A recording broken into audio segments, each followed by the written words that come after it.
રામનવમીને લઈને રાજ્યભરમાં ઉજવણીઓ થવાની છે। ખાસ કરીને સુરતમાં રામનવમી દરમિયાન શહેરમાં કોમી છમકલું ન થાય તે માટે પોલીસે તૈયારી આરંભી છે।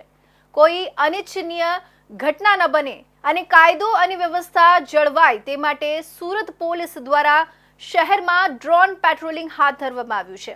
ડ્રોન પેટ્રોલિંગથી ભીડભાડવાળા વિસ્તારો અને સંવેદનશીલ સ્થળોએ સુરક્ષાને વધુ મજબૂત બનાવવાનો પ્રયાસ કરવામાં આવી રહ્યો છે। 6 એપ્રિલના રોજ ભક્તો દ્વારા રામનવમીની ભક્તિભાવ સાથે ઉજવણી કરવામાં આવશે। સુરતમાં રામનવમીના પાવન તહેવારને ધ્યાનમાં રાખીને પોલીસ સંપૂર્ણ રીતે એક્શન મોડમાં આવી ગઈ છે।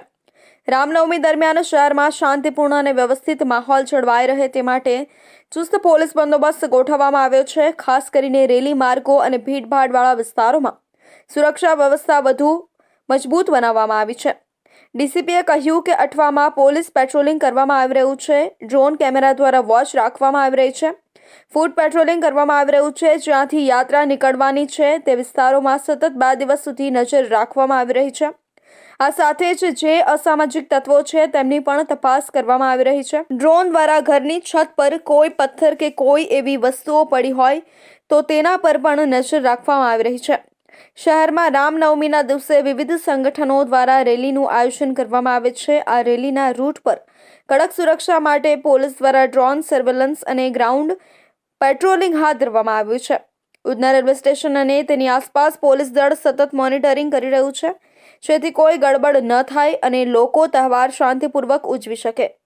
સુરત પોલીસના અધિકારીઓએ પણ જણાવ્યું છે કે જો કોઈ શખ્સ ગેરકાયદેસર હરકત કરવાનો પ્રયાસ કરશે તો તેના વિરુદ્ધ કડક કાર્યવાही કરવામાં આવશે।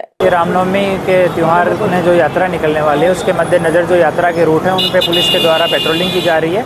नए किराएदार भाड़ुआत आसपास जो असामाजिक तत्व हैं अपराधी हैं उन सबको हम लोग वेरीफाई कर रहे हैं। ड्रोन से भी रूट टॉप की स्कैनिंग हो रही है और ये कंटिन्यू हमारी एक्सरसाइज है वो चलती रहेगी जब तक के लिए रामनवमी का त्यौहार पूरा नहीं होगा। સુરત પોલીસ અધિકારીઓએ ચેતવણી આપી છે કે કોઈ પણ વ્યક્તિ ગેરકાયદેસર પ્રવૃત્તિ કરશે તો તેની સામે કડક કાર્યવાહી કરવામાં આવશે। શાંતિપૂર્ણ માહોલમાં ધાર્મિક કાર્યક્રમની ઉજવણી થાય અને સુરત શહેરમાં શાંતિ જળવાઈ રહે તેવા પ્રયાસો હાલ કરવામાં આવી રહ્યા છે। ઉલ્લેખનીય છે કે સુરત શહેરમાં ભૂતકાળમાં ધાર્મિક તહેવારોમાં કાંકરી ચાળો થઈ ચૂક્યો છે જે દરમિયાન વાતાવરણ તંગ થઈ ચૂક્યું છે।